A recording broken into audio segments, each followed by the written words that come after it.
नमस्कार दोस्तों, आज का खुलासा न्यूज में आपका स्वागत है। मैं हूं नदीम अहमद और आइए डालते एक नजर 18 जून की खबरों पर। जिला पंचायत अध्यक्ष व ब्लॉक प्रमुखी के चुनाव को लेकर विपक्ष ने शासन के निर्देश पर प्रशासनों द्वारा वोटरों को धमकाए जाने का आरोप लगाते हुए एकजुटता पर बल देते हुए शुक्रवार को माजरा रोड स्थित एक बैंक्वेट हॉल में एक महापंचायत आयोजित की, जिसमें खाप चौधरियों, नवनिर्वाचित जिला पंचायत सदस्य, क्षेत्र पंचायत सदस्य सहित समुचित विपक्ष ने शासन प्रशासन के खिलाफ उत्पीड़नात्मक कार्रवाई किए जाने पर विशाल आंदोलन करने की चेतावनी दी। महापंचायत में खाप चौधरियों के साथ साथ सपा, रालोद व कांग्रेस भारतीय किसान यूनियन ने एकजुट लोगों में भाजपा सरकार के खिलाफ कड़ी नाराजगी देखने को भी मिली है। जिला पंचायत अध्यक्ष व ब्लॉक प्रमुखी के चुनाव को लेकर सत्तारूढ़ भाजपा व विपक्ष में पूरी तरह से तनातनी का माहौल हो चला है। दोनों ही खेमे चुनाव को जीतने के लिए एडी चोटी का जोर आजमाए रहे हैं। इस बार के चुनाव में धन की वर्षा पड़े ही ना हो रही हो, लेकिन दबाव की राजनीति चरम पर है। शुक्रवार को जनपद के विपक्ष ने माजरा रोड स्थित एक बैंक्वेट हॉल में महापंचायत का आयोजन करते हुए शासन के इशारे पर पुलिस बल द्वारा किए जा रहे उत्पीड़नात्मक रवैये पर कड़ा विरोध जताते हुए सख्त शब्दों में चेतावनी दी। उन्होंने कहा कि सड़कों पर उतरकर जान देने के लिए तैयार है, लेकिन जनता की आवाज को दबने नहीं दिया जाएगा। महापंचायत में गठवाला खाप के बाबा श्याम सिंह ने कहा कि शामली ब्लॉक प्रमुख का एक प्रत्याशी साम दंड भेद की राजनीति अपना रहा है, लेकिन स्पष्ट शब्दों में कह दिया गया है कि ना तो जमीर बेचते हैं और ना ही जमीर को खरीदते हैं। सत्ता के घमंड में ब्लॉक प्रमुख का प्रत्याशी किसी भी त्याग के लिए तैयार नहीं है। उन्होंने कहा कि सरकार के इशारे पर यदि पुलिस प्रशासन ने किसी भी वोटर को उठाने का प्रयास किया तो वोटरों का मान सम्मान के लिए खाप चौधरियों के साथ साथ पूरा विपक्ष सड़कों पर उतरकर जबरदस्त विरोध प्रदर्शन करेगा। उन्होंने वोटरों से कहा कि प्रलोभन आएगा लेकिन झुकना नहीं है। यदि जिला पंचायत व ब्लॉक प्रमुखी चुनाव में विपक्ष ने जीत दर्ज करा ली तो 2022 के चुनाव में विपक्ष को कोई रोक नहीं पाएगा। उन्होंने प्रशासन को चेताया कि खाप चौधरी समाज के साथ खड़े हैं, यदि उत्पीड़नात्मक कार्रवाई हुई तो जान देने से भी पीछे नहीं हटा जाएगा। प्रधानमंत्री मोदी पर तंज कसते हुए कहा कि देश के सबसे पहले झूठे वादे करने वाले प्रधानमंत्री ने पेट्रोल की कीमत 100 के पार कर दी है। सपा के पूर्व मंत्री किरणपाल कश्यप ने कहा कि पूरे प्रदेश में जनता ने दिखा दिया कि भाजपा के खिलाफ माहौल बना हुआ है। विपक्ष के सबसे अधिक जिला पंचायत सदस्य जीत कर आए हैं, लेकिन भाजपा के आगे लोग सरकार के दम पर चुनाव जीतना चाहते हैं। चाहे पंकज मलिक या बाबा टिकैत का उत्पीड़न मामला रहा हो, पूरा विपक्ष सरकार के खिलाफ खड़ा हो गया था। उन्होंने कहा कि प्रशासन की ज्यादती किसी कीमत पर बर्दाश्त नहीं की जाएगी, इसका सबको मिलकर मुकाबला करना है। 400 किसानों की शहादत पर प्रधानमंत्री ने एक शब्द नहीं बोला।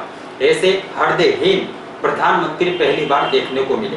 भाजपा प्रवक्ता कुलदीप पवार ने कहा कि भाजपा के लोगों को जनता ने नकार दिया है, गुंडागर्दी के दम पर जीतना चाहते हैं, जिसके विरोध में विपक्ष एकजुट है। जनता किसे चाहेगी उसकी विजयी होगी। खाप चौधरियों के नेतृत्व में पूरी भाजपा सड़कों पर उतरकर आंदोलन करने को तैयार है। यदि पुलिस प्रशासन अपनी हठधर्मिता से बाज नहीं आए तो उनको जवाब देने का काम किया जाएगा। इसके अलावा रालोद नेता अशरफ अली खान और जिलाध्यक्ष ऋषि राज राजड़, सपा नेता शेर सिंह राणा, वीर सिंह मलिक, बाबा रविंदर थांबेदार लाख, बाबा सूरजमल के पुत्र शोकिंदर सिंह आदि ने भी भाजपा सरकार के दबाव में आकर जिले के पुलिस प्रशासन पर गंभीर आरोप लगाए। उन्होंने एक पुलिस अधिकारी पर बीडीसी सदस्य को उठाकर धमकाने का भी आरोप लगाते हुए गंभीर परिणाम भुगतने की चेतावनी दी है। महापंचायत में विपक्ष की ब्लॉक प्रमुख प्रत्याशी 11 ने भी निर्वाचित मानसी देवी ने अपनी एकजुटता दिखाते हुए सभी से मदद करने की भी अपील की है। भाजपा के राष्ट्रीय अध्यक्ष चौधरी नरेश टिकैत ने भी शामली में विपक्ष द्वारा बुलाई गई महापंचायत का पुरजोर समर्थन करते हुए प्रशासन को अपनी हठधर्मिता दिखाने जाने पर चेताया है। उन्होंने फोन के माध्यम से महापंचायत को संबोधित करते हुए कहा कि भाजपा ने किसानों को बर्बाद करने का काम किया है। ग्रामीण क्षेत्रों के जिला पंचायत व ब्लॉक प्रमुख चुनाव निष्पक्ष होने चाहिए। यदि पुलिस प्रशासन सरकार के दबाव में आकर निष्पक्ष चुनाव में बाधा उत्पन्न करता है तो भाजपा उसका पूरी तरह से विरोध कर लड़ाई लड़ने का काम भी करेगी। उत्तर प्रदेश कांग्रेस कमेटी के उपाध्यक्ष व पूर्व विधायक पंकज मलिक ने कहा कि केंद्र व प्रदेश सरकार जिला पंचायत व ब्लॉक प्रमुखों के चुनाव में दबाव बनाकर फर्जी तरीके से जीतना चाहती है, लेकिन पूरे प्रदेश की जनता ने भाजपा को नकार दिया है। उन्होंने विपक्ष द्वारा बुलाई गई महापंचायत का समर्थन करते हुए ग्रामीण क्षेत्रों के चुनाव में हर संभव जिताने की बात कही है। उन्होंने कहा कि अगर पुलिस असंवैधानिक कार्रवाई करेगी तो उसका जवाब देने का भी काम किया जाएगा। वैश्विक महामारी कोरोना संक्रमण ने न जाने कितने परिवारों को उजाड़ कर रख दिया है। शामली जनपद के गांव लिसाड़ के रिटायर्ड दिव्यांग फौजी जो इस कदर मुसीबतों का सामना टूट पड़ा है कि कोरोना ने जहां दोनों बेटे को उनको छीन लिया है, वहीं दो छोटे मासूम बच्चों के सिर से मां बाप का साया उठने से मासूम बच्चे अब दूसरों की मदद पर आश्रित नजर आ रहे हैं। शहर कोतवाली क्षेत्र के गांव लिसाड़ निवासी 85 वर्षीय चाहिराम 1960 में सेना में भर्ती हुए थे, लेकिन 1965 में हुए भारत पाकिस्तान के युद्ध में केमिकल उड़ने से उनकी आंखों में केमिकल चला गया, जिससे उनकी आंखें खराब हो गई थी और वे 1970 में रिटायर्ड हो गए थे। जिसके बाद वे अपने दो पुत्रों राजीव व देवेंद्र के साथ गांव में रहकर गुजर बसर कर रहे थे, लेकिन बड़े बेटे की देवेंद्र की शादी ना होने के कारण छोटे बेटे राजीव की शादी के बाद उसको एक लड़का एक लड़की हुई। बताया जाता है कि करीब 2 वर्ष पूर्व राजीव की पत्नी मोनिका अचानक घर छोड़कर चले गए थे, जिसके बाद से राजीव अपने दोनों बच्चों का भरण पोषण कर रहा था। लेकिन वैश्विक महामारी कोरोना संक्रमण के चलते कुछ महीने पहले राजीव को भी मेरठ मेडिकल में भर्ती कराया गया, जहां उसकी मौत हो गई थी।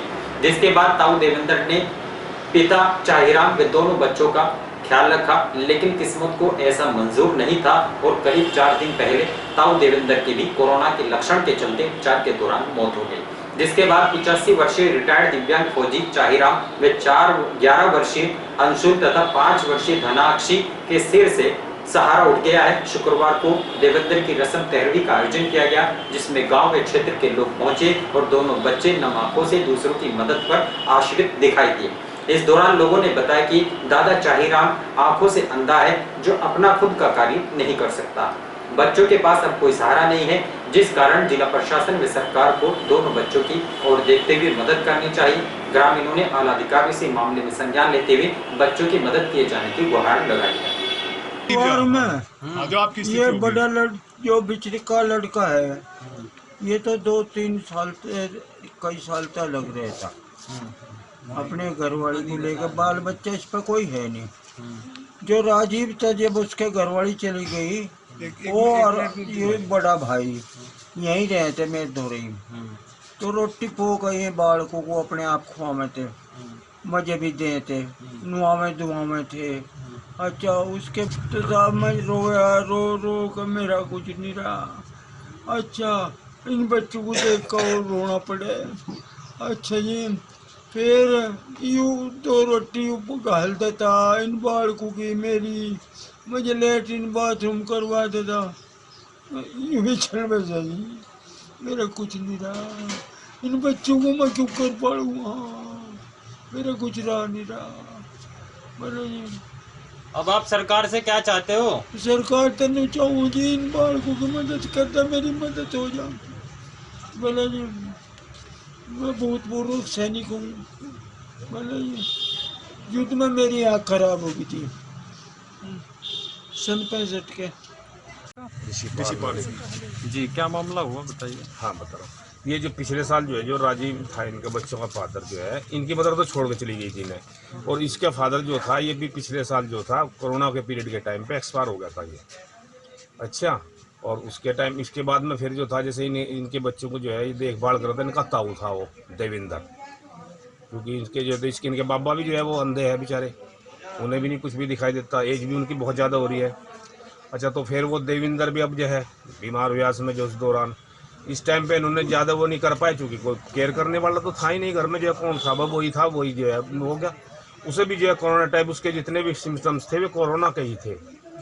अच्छा, लेकिन कौन कहीं बाहर ले जाने वाला नहीं, कोई नहीं, परिवार में कोई जब था ही नहीं, तो वो जो वो भी एक्सपायर हो गया।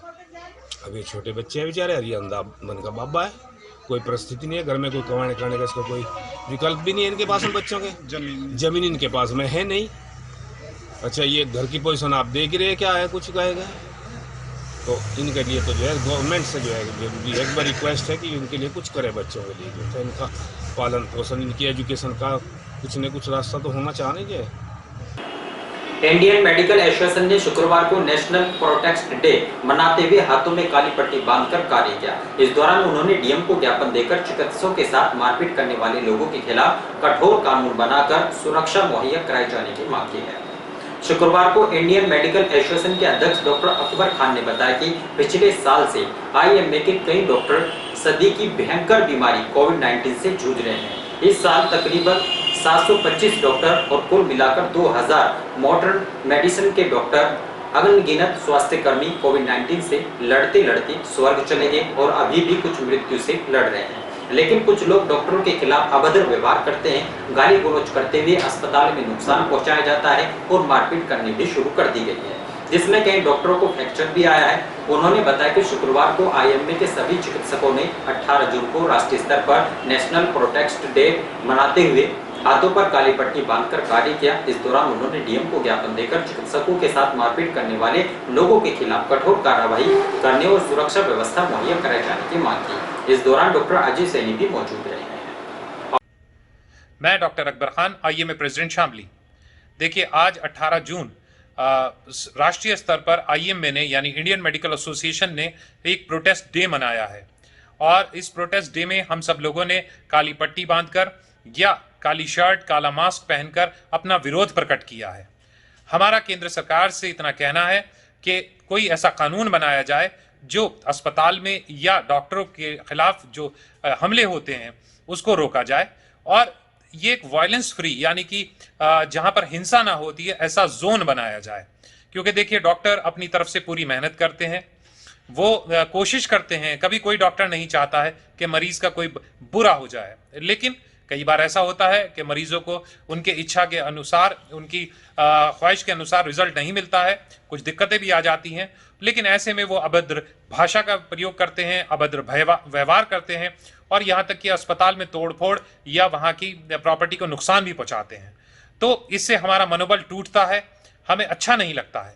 तो हम पूरी जनता से भी ये कहना चाहते हैं कि वो ऐसी चीज़ों को नकारें, ऐसी चीज़ों के खिलाफ खड़े हों, अपनी तरफ से भी बोलें कि भाई ये गलत बात है, ऐसा नहीं करना चाहिए।